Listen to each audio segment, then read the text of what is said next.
Voyant Jésus venir à lui, Jean déclara: Voici l'agneau de Dieu qui enlève le péché du monde.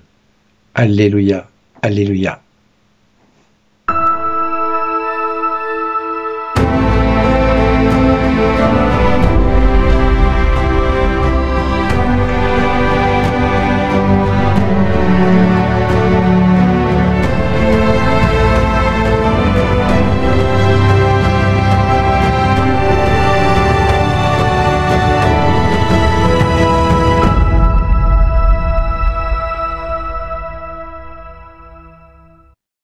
Aujourd'hui, le message vous est adressé par Bernard Dille.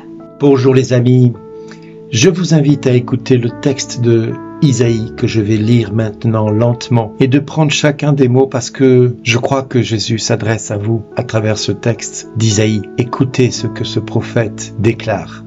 Ainsi parle le Seigneur, vous tous qui avez soif, venez, voici de l'eau. Même si vous n'avez pas d'argent, venez acheter et consommer. Venez acheter du vin et du lait, sans argent, sans rien payer. Pourquoi dépenser votre argent pour ce qui ne nourrit pas, vous fatiguez pour ce qui ne rassasie pas? Écoutez-moi bien, et vous mangerez de bonnes choses. Vous vous régalerez de viande savoureuse. Prêtez l'oreille, venez à moi, écoutez, et vous vivrez. Je m'engagerai envers vous par une alliance éternelle.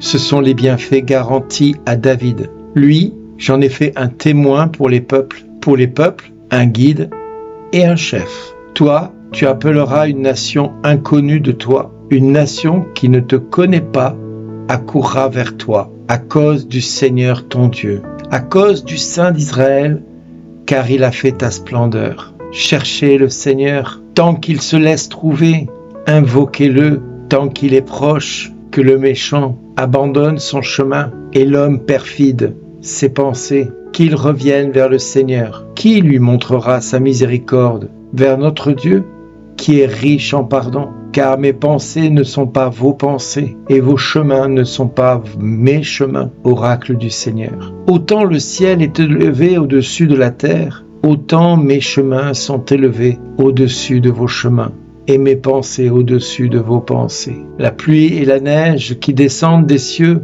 n'y retournent pas sans avoir abreuvé la terre, sans l'avoir fécondée et l'avoir fait germer, donnant la semence au semeur et le pain à celui qui doit manger.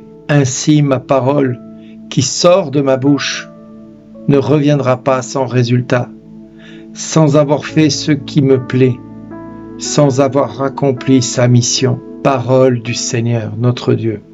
Que j'aime ce texte et je vous invite à le réécouter et à le réécouter parce que dans ce texte, il y a tout ce dont on a besoin pour avancer et pour espérer.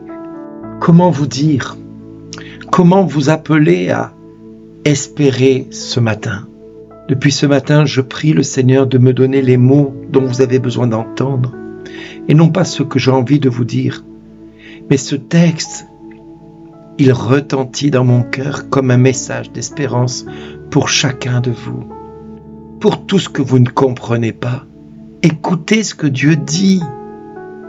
Autant le ciel est élevé au-dessus de la terre, autant mes chemins sont élevés au-dessus de vos chemins et mes pensées au-dessus de vos pensées. Pour toutes les fois que nous nous disons, mais Seigneur,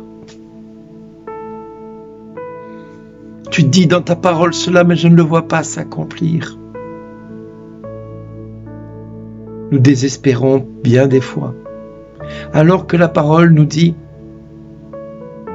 la pluie et la neige qui descendent des cieux n'y retournent pas sans avoir abreuvé la terre. Ça, c'est un fait factuel, sans l'avoir fécondé et l'avoir fait germer.